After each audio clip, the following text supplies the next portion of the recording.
Hey, football fans! Welcome back to the channel. Today, we're diving into some exciting and possibly game-changing news coming out of Newcastle United. Forget Manchester United's Old Trafford plans for a moment. There's a new stadium buzz making waves, and it's all about Newcastle United. So, what's the scoop? Rumor has it that the Magpies are eyeing a project that could become the new Wembley of the North. And let me tell you, this isn't going to be a small change. It's set to be a jaw-dropping, pricey endeavor. Here's where things get intriguing. Will Newcastle United opt for a grand makeover of their iconic current stadium, St. James's Park? Or are they gearing up to build a shiny, brand-new arena from scratch? These are the burning questions on every fan's mind right now. As always, we're here to keep you in the loop with all the latest developments. While nothing is set in stone just yet, Newcastle could be facing a situation similar to what Real Madrid experienced. That means they might need to find a temporary home while their current stadium gets a facelift. Or they could go all in and build a brand new arena from scratch. Now let's talk numbers. St. James's Park is the 8th largest stadium in England, boasting a seating capacity of around 52,350. It's been the heart and soul of Newcastle United since 1892. Yep, over 132 years. That's a lot of history packed into one iconic ground. Despite the rich legacy, there's been ongoing debate about expanding St. James's Park. And guess what? Those discussions haven't been smooth sailing. Local residents and councils have often pushed back, which is why, if you've ever noticed, the stadium has a bit of a lopsided look when viewed from above. Let's take a look into the architectural marvel that is St. James's Park. Starting with the basics, St. James's Park features a mix of stand designs that give it a unique look. The Milburn Stand, Main Stand, and Lees's End all boast 2 levels, with sleek executive boxes nestled in between.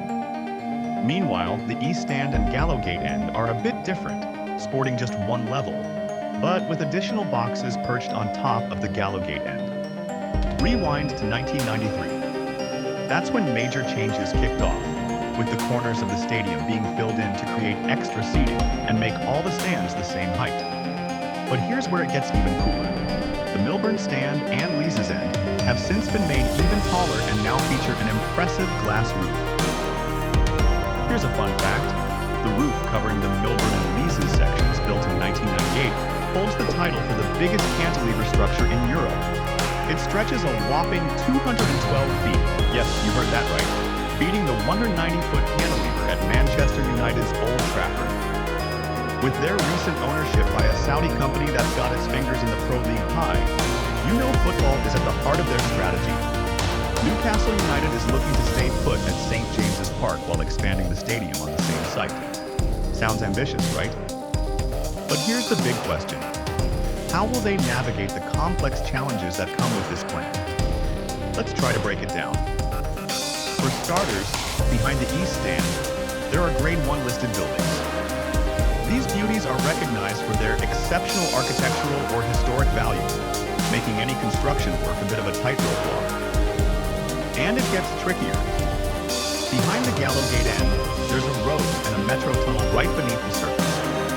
This adds a whole new layer of complexity to the project, both from a design and planning perspective.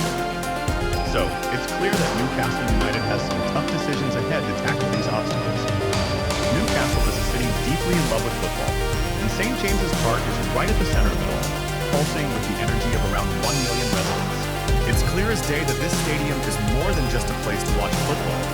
It's a symbol of the city's passion and pride. So, with all that in mind, it's pretty unlikely Newcastle United will be leaving St. James's Park for a new location. It looks like they're committed to staying right where they are, a move that's in perfect harmony with what the fans want. No one's keen on moving elsewhere. Now let's answer the question that's been on everyone's mind. Just how much is the redevelopment of St. James's Park going to cost? With the club now owned by the world's richest sovereign wealth fund, the Saudi company behind Newcastle United, you can bet the budget is going to be substantial. When you've got deep pockets, the possibilities are endless. The owners could opt for anything they like, even if it means not necessarily following what fans want. So what's on the table? If they decide to build a brand new stadium, they've got 2 prime locations to choose from. The current site of the Metro Radio Arena near the River Tyne, or Leazes Park, just a stone's throw from St. James's Park. No matter whether they choose to stay put or relocate, one thing is certain: big plans are in the works. Newcastle United is steadily growing in wealth and revenue, and this ambitious project aims to create a multi-purpose venue. Imagine hosting England internationals, superstar concerts, and major sporting events all in one place. This could significantly boost their revenue and help them close in on the Premier League's top six. When it comes to Newcastle United stadium plans, the possibilities are wide open. We'll have to wait and see how things unfold. And here's the exciting part. Newcastle is aiming to boost their stadium capacity to between 60,000 and 70,000 seats. Whether they expand at their current site or build somewhere new, that's the goal. And it's definitely good news for fans. Now, I've got a question for you.